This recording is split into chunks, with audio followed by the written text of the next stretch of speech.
Évolution démocratique ou constat d'échec de la représentativité? Le droit de vote est de moins en moins pratiqué au profit des manifestations groupusculaires. La première conséquence est une perte de confiance dans l'outil démocratique puisque la légitimité de l'individu citoyen lui est retirée au profit des groupes. Il y a donc deux types de citoyens, ceux qui obtiendront quelque chose et ceux sans moyen de pression qui n'obtiendront jamais rien. Indépendamment du caractère justifié ou pas des manifestations, la seconde conséquence est le constat d'échec de la représentativité du tissu sociétal et citoyen incapable d'appréhender les problèmes de notre société et de prévoir la conséquence des actions législatives.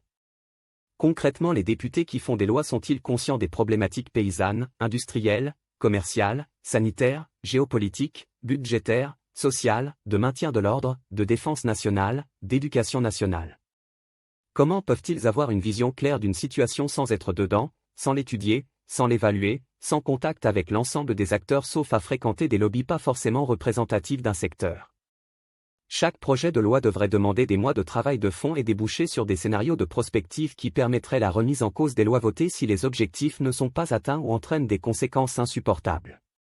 Par simplification, les parlementaires se réfugient derrière l'idéologie de leur parti, c'est un vote politique, de politique purement politicienne et non d'un travail méthodique, laborieux qui accouche de la meilleure solution pour le pays. Les citoyens n'ont-ils aucune responsabilité dans ce mécanisme qui ne conduit pas à l'excellence? Ils ont la responsabilité de ceux qu'ils élisent, la responsabilité de croire dans des promesses intenables qui poussent à la surenchère électorale, la responsabilité de vouloir de plus en plus de choses impossibles à obtenir sans effort supplémentaire. Comment concilier la nécessité d'une réglementation, d'une loi, d'une mesure avec celle d'un budget forcément contraignant et le désir légitime des citoyens irréalistes?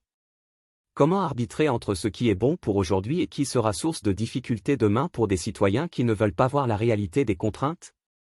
Est-il raisonnable de remettre en cause nos institutions, de chercher en permanence des coupables, de produire une multitude de lois qui changent les précédentes, signe qu'elles n'étaient pas bonnes, pour résoudre nos difficultés alors que c'est notre état d'esprit collectif, citoyen et politique, qu'il est la cause de notre incapacité à être efficace, intelligent et créatif?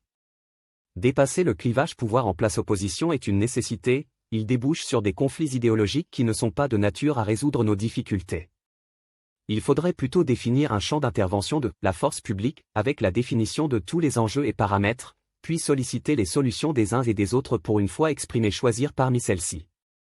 Pour que les citoyens soient véritablement responsables, il faut qu'ils aient les bonnes informations, les bons chiffres, un tableau global et suffisamment précis de notre actualité et des tendances du monde de demain, totalement incompatibles avec ce que les médias nous présentent aujourd'hui.